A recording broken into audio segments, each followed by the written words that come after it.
All right, so we're recording our podcast today. We're using Clubhouse as our audio channel. We're experimenting, folks. If you haven't joined Clubhouse, check it out. You need an invite. Maybe you know someone who has one. But we're recording in our room, and we're going to actually do the podcast here. And I'm excited to welcome the usual suspects to the podcast. Jen Marston, how are you? I'm great. How are you? I'm doing pretty good. It's heading towards the weekend on a short week. Things feel a little bit lighter this week for reasons unexplained. And we have with us Chris Albrecht. Hey, Chris. Hey, yeah, I'm not speaking through a clenched jaw anymore. You're podcasting from your son's room, though. I thought it was your new office, but it has a bunch of like figurines in there. Yeah, his Funko collection is up behind me, so I have not quite gotten into that yet. But yeah, they're cutting down trees in my neighbor's yard. So, I'm always about our listeners. I want to make sure they get a premium audio experience, and I don't want them hearing chainsaws going. I think we need a spoon Funko, maybe like a Funko of Mike Wolf. No. Sure. No. There's got to be someone more memorable in the food tech world that we could do Funkos with. Yeah, here's ideal. Here's a Dana Cowan. Here is Maybe we can do some food robot Funkos. The problem is none of them. Oh, maybe the Bear Robotics can have a Funko because it's actually kind of close to like a human. Yeah. They're up in Everett. It's a hop skip for you, Mike. There's a Bear Robotics up in Everett? No, Funko's headquarters. Funko. Oh, yeah. I was wondering about that. Yeah. Didn't they make like, they used to make those for the Mariner games. And we're getting off into like a topic. We're good. Yeah. That's all right. Well, let's get to some food tech. The first story up is you, Chris. You wrote a story about Dragontail Systems working with Pizza Hut to actually deliver pizza via drone. Tell us about the story. Yeah, so this is over in Israel, and Dragontail Systems we've covered before. They sort of automate workflow in QSRs. So they came to prominence. They came to our radar last year, I think, because they developed this AI-based camera that Pizza Hut in Australia would install as the pizza came out of the oven. And originally, it was to like, as you placed your order, it would say, "Hey, your pizza's ready. Here it is. Look, it's made properly." It would check to make sure it was cooked properly, and then it would send you a picture saying, "Hey, your pizza's done. It's going to be on its way soon." And then when COVID hit, it was another way to go like, "Hey, your pizza's done, and there aren't a lot of grubby hands touching it," right? Like, so that's how they came to prominence. But they have this system called Algo that algorithmically runs sort of, it coordinates cooking and delivery. So it takes into consideration what's being made, when it was ordered, when the delivery driver is on their way, right? And they've added drones to it now. So Pizza Hut in Israel, I want to say Tel Aviv, but I could be wrong, will now incorporate that as part of a test, right? It's a demonstration. And you're able to basically get pizza by drone. And the way they're doing it is the model, which I think we're going to see a lot of, which is the Pizza Hut puts it into a drone, right? The drone flies from, let's say, Pizza Hut, in a mall. It flies from the roof of a parking lot or whatever, and then flies to a remote landing hub where the delivery driver comes and picks it up and then drives it to the last mile, right? Over the last mile.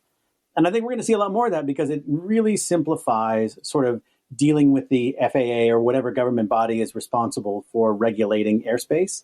And that's, I was speaking with the head of Dragontail yesterday, and he was just like, yeah, in Israel, we have the Israeli Air Force, and, we're not a very big country. So, they're able to, it was just easier for them to create these sort of remote, it's just one path back and forth.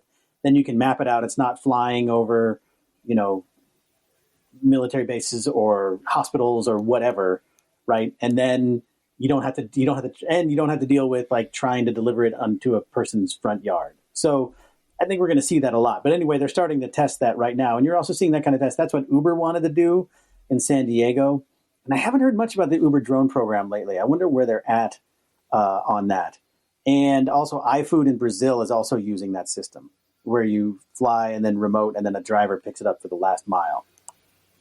It's interesting. It reminds me a little bit of the original concept, even though they weren't using drone for the last mile, of the Zoom Pizza model, where they have the cooking on the go. They had, but instead of a drone, they used their proprietary pizza buses or vans or trucks with their ovens inside. And then the last little bit, the last 1,000 meters or whatever, is by someone on a bike or whatever. I do wonder if like this kind of eliminates the speed of what normally would be drone delivery. Like the whole concept, like, hey, order pizza, it's dropped into my front yard. If you're still relying on a person who's maybe finishing up his last batch of deliveries, if it's still going to actually have the speed of it. I mean, I get the idea. You can have more distributed and you can have more centralized pizza cooking and then kind of go to farther reaches. But I still wonder if there's going to be a speed cost. Well, I mean, I'm sure there's some, right? But if you consider, like, if you have to send drivers in and out of a densely packed urban area, right, then there's lost time as they drive on city streets, find parking, run in, run out, all of those things. A drone will still fly overhead, right? And they can fly straight. They don't have to take circuitous routes. And they can bypass a lot of traffic going. And then you also get those delivery hubs closer into the neighborhood that they're going into, right? So then you can have, more, cycle through more deliveries. If you can get them on like a conveyor belt, basically, of drones flying back and forth to this remote location, then you can have the drivers who are closer to the homes not have to deal with going in and out of city areas. Could you potentially, like if you say Brooklyn, for example, you could have pizza getting made at a whatever ghost kitchen, something on the edge of the city, and then drone flies it into, say, Sunset Park to a central location, and couriers just pick the pizza up and take it to Sunset Park residents? Is that sort of the idea? Yeah, well, also you could even think like New Jersey to New York City, right? Just being able to fly over the river to open up new markets that are possible. But yeah, so that's the same thing, right? Like you would set up hubs in particular areas, and then you could have bicycle or moped couriers running things back and forth, and they don't have to worry as much about finding parking or running in, and all of that stuff. It sort of eliminates that. So I think we'll see a lot more. Especially for like ghost kitchens and stuff like that as well. Yeah. Well, I was going to say, yeah, if you had a ghost kitchen in like Red Hook, say, which has a lot of ghost kitchen worthy space. So you're so hip. Oh yeah, I'm the definition of hip in my old age. Sorry, so you have a place in Red Hook. If you had a ghost kitchen in Red Hook, to drive or bike a pizza there to Sunset Park is kind of a pain in the butt, honestly. That's a fairly there's a lot of traffic and crowds and stuff. So you are, if it's done well, effectively shaving off potentially a lot of time if you had a drone instead going from Red Hook to Sunset Park. So that almost makes me wonder if we'll see a rise in sort of a new real estate, as in like, hey, in different neighborhoods, I bought this parking lot, but instead of cars, I'm going to turn it into a drone or like a remote pickup facility, right? I could see Reef getting into that. Yeah, exactly, right? Like, so it's the opposite end, right? Yeah, so Reef yeah. buying the parking lots, and instead of putting in the kitchens, then they're buying other ones and putting in, because you wouldn't need that much space. And if you could construct it so that it was, there was someone there who was manning, expediting the orders and coordinating them. I mean, I would actually say that that's something that we will definitely see. I think it just comes at a really interesting time because, it's just speed. That is I don't know, it's not a buzzword, but it's everybody is talking about we need to fulfill orders coming from ghost kitchens and delivery orders and stuff faster. So, I don't know. I know there's like regulatory things that have to be put in place before drones can start like flying all over Brooklyn or something. But it does seem like right now, with the way things are in the restaurant industry, it would be an obvious time to see more drone operations going into place, like the one you're describing. Yeah, and what we're also getting, the FAA at the end of 2020 released its final set of rules around like safety and nighttime flying of drones for commercial drone operators. So we're seeing this stuff happen. And, I think that, I can't say how much of a breakout year 2021 will be. There's still a lot left to deal with. But we're starting to see these things pop up. In the U.S., Walmart is testing grocery delivery with Flytrex in North Carolina, and Rouse's Market in Alabama is testing drone delivery. Well, it's essentially kind of reminds me of kind of in the entire world of food retail and restaurant retail, how people get their food is going to be recreated both on kind of the creation side and the pickup side. It's going to be an interesting market to watch in the near future. But we have more stories to get to. So, Jen, I want to talk about your story about the controlled ag company App Harvest, whose first ever crop arrived at grocery stores this week. Tell us about that. App Harvest, I think a lot of folks listening will probably have heard the name. They got really big in 2020. They opened a 2.76 million square foot high-tech greenhouse in eastern Kentucky. And they made an big announcement this week that their first crop, which is beefsteak tomatoes, is shipping to grocery stores. So, there's a few interesting things here, which is, so they're located in Moorhead, Kentucky, which is in Appalachia, which is about 70% of the U.S. population is within a day's drive. So what that basically means is those tomatoes grown in that massive, massive facility, yes, they'll go to probably grocery stores in Kentucky and probably come on down here to Nashville, but there are places further away that could also potentially get that produce. I don't believe that they've said which specific cities they're going into yet, although I will be going down to my Publix this afternoon to check. It's a really good example of just how far the reach of these controlled ag projects can potentially get. And that's getting, on a really basic level, that's getting produce grown, without pesticides to more people. It's on price point with your average beefsteak tomato in the grocery store. So I think,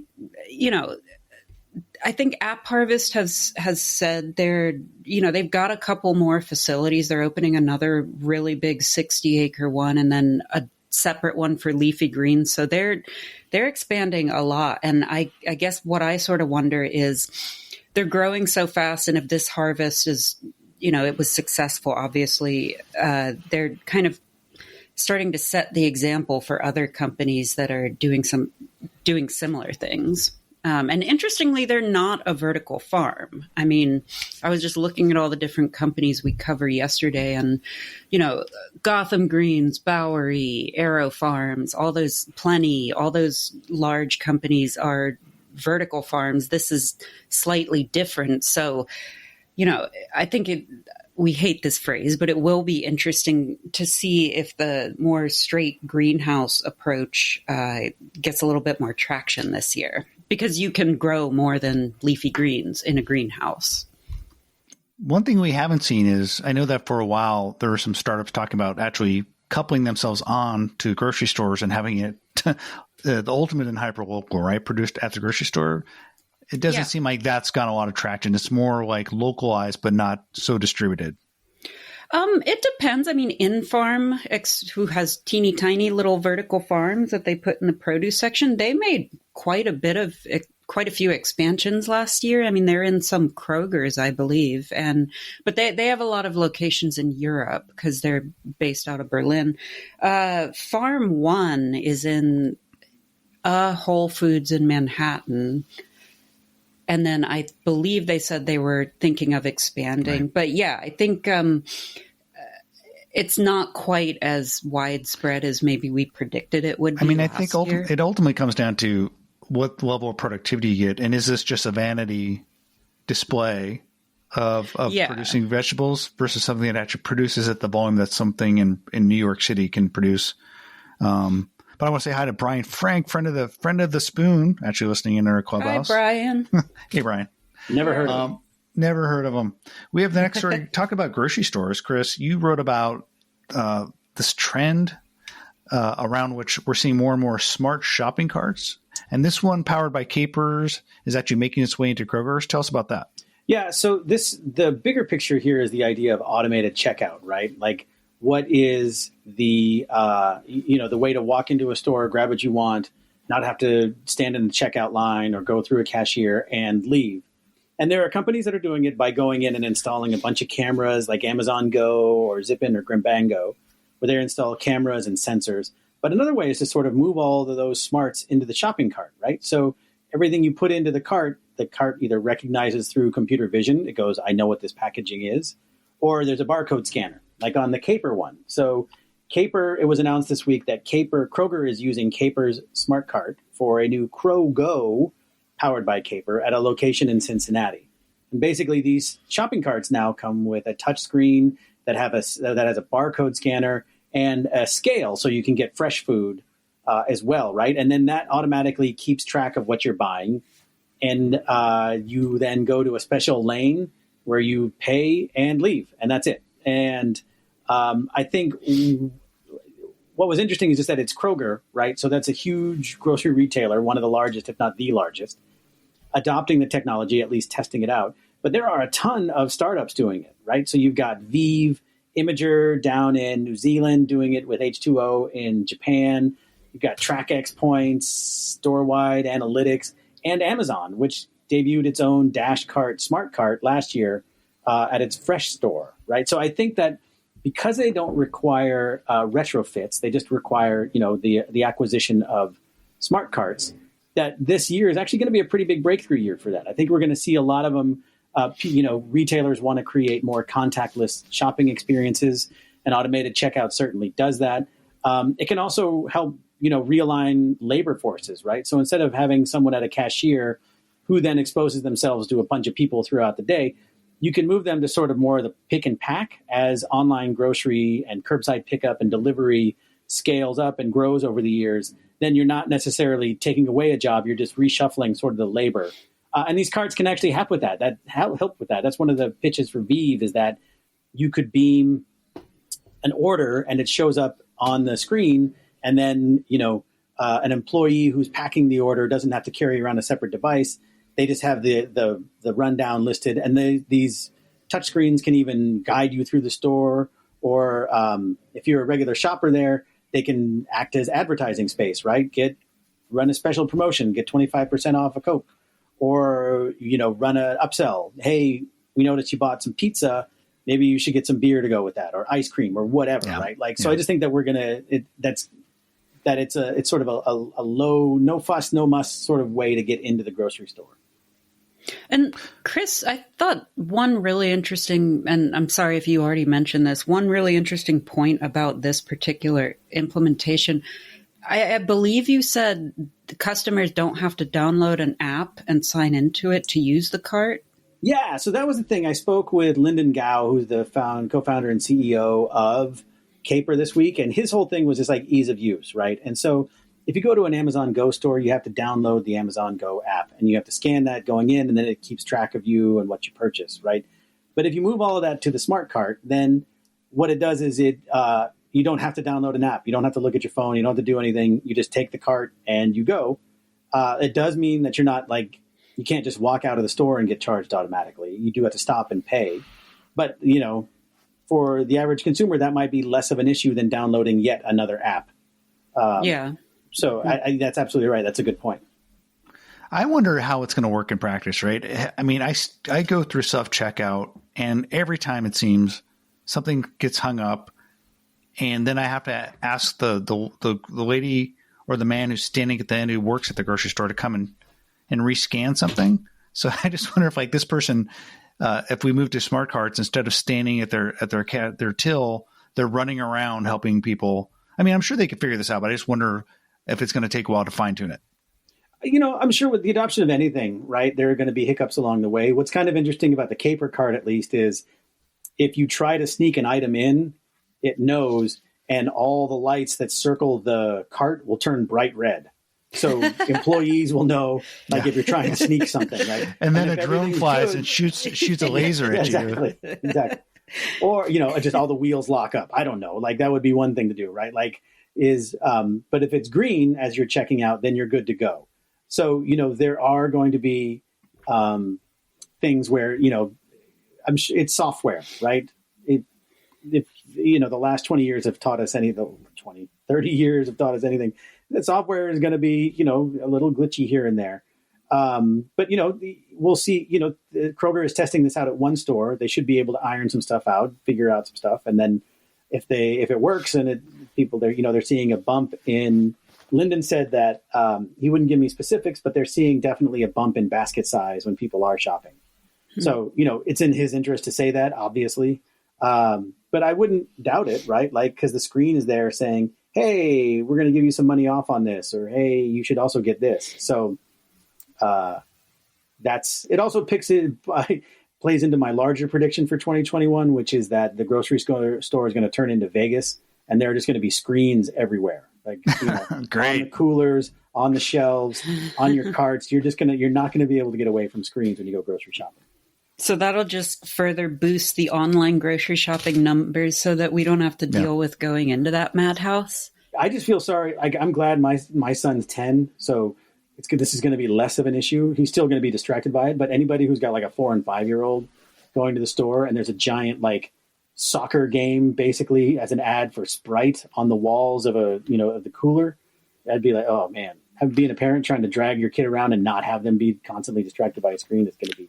And I'm sure there will be grocery stores brands that'll basically go the opposite way, saying, "Hey, you don't want to walk into Vegas as a grocery store? Come to us. We're kind of the Whole Food or whatever, right?" I mean, I feel like because that sounds like hellscape to me. Just walking like bling bling bling bling. Does the smoky smell of like a casino also come with this new grocery store you're talking about? Yeah, I mean, I was focusing specifically on just the bright lights that will accompany it, but I'm sure that they're also going to have servers offering you screwdrivers, and they're going to remove all the clocks so that you don't know how long you've spent in the store. All right, that just sounds like the premise of a really good dystopian novel. It's weird. I think about it, and that thought is kind of crazy to think of, just like giant, the where you pass by the frozen section, all those clear glass doors being turned into screens. But there's also there's a certain sense of inevitability around it, right? Like if retailers can make money off that space, they're going to, and at some point it might actually be useful. And if I'm in there for 5 minutes, I'll probably be entertained by it. Hey, if we could get a bread bot in the center of the bread aisle making fresh bread, I'm all for that. There you go. And to Mike's point, we just need to add more the sounds of like coins falling into little plastic cups and ding ding dings, make you feel like a real winner. And have a drunk guy waiting by an elevator. Best or whatever. All right, enough about Vegas. Let's talk about the last couple of stories. There are two stories. It just seems like there's nonstop march forward in terms of funding around cultured meat production. And so Ashlyn, who we should actually invite on the podcast, who's been writing for us, she had two stories one about Blue Nalu securing $60 million in funding, and then another one we saw a company called Biotech Foods out of Spain get funding from the Spanish government.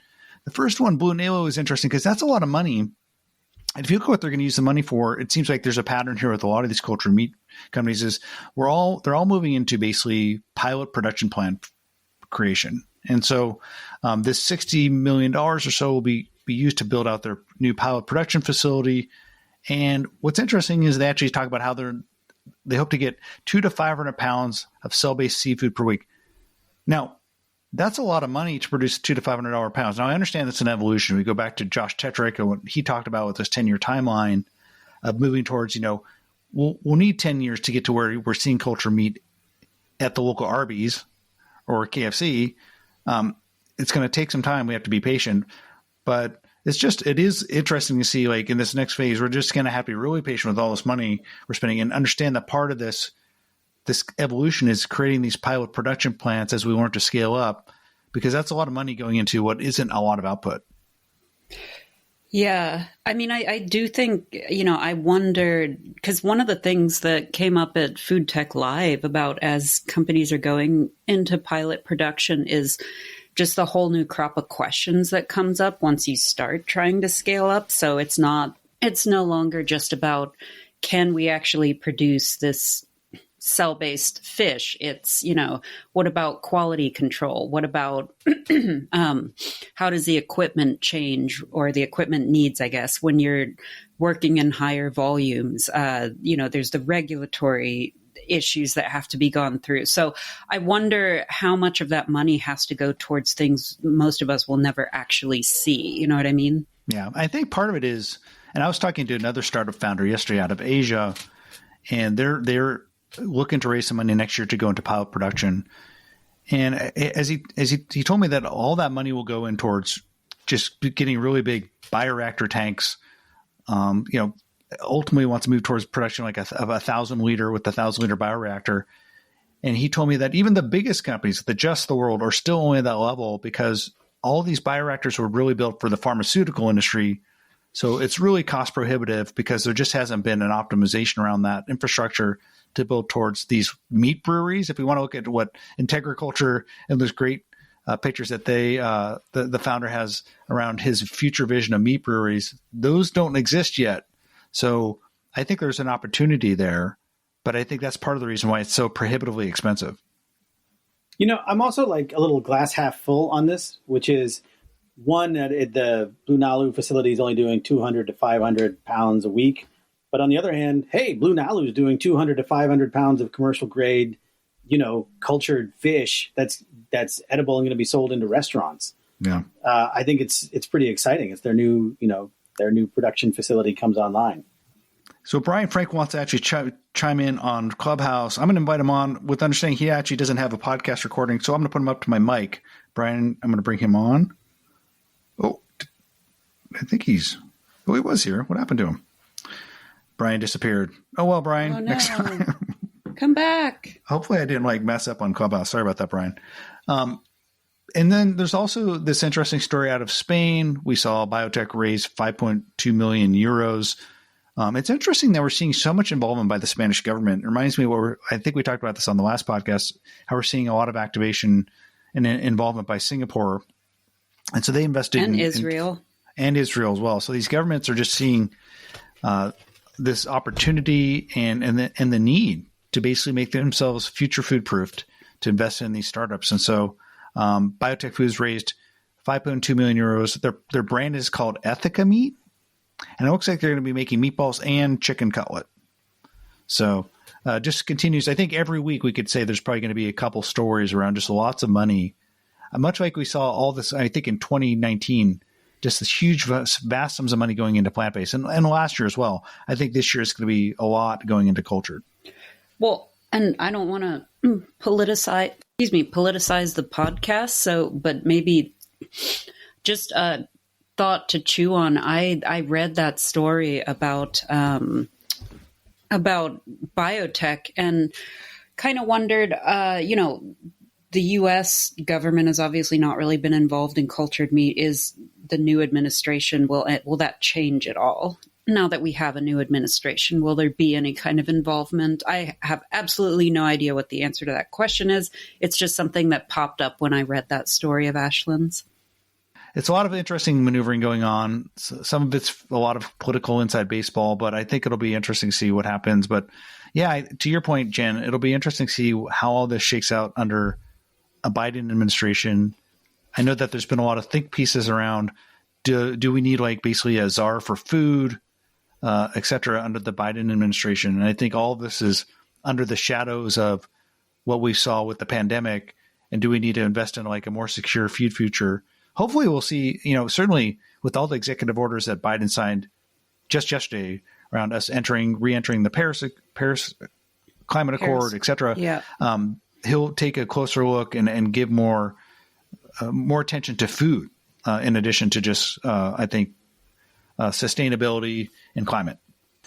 Well, I think that wraps it up for now. Thank you guys for chatting on the podcast. This has been fun catching up on a lot of the stories. And Chris, hopefully you'll get back to your office next week. Yeah, we'll see. All right, guys. Thanks for spending time with me. Okay. All right. All right, guys. Bye.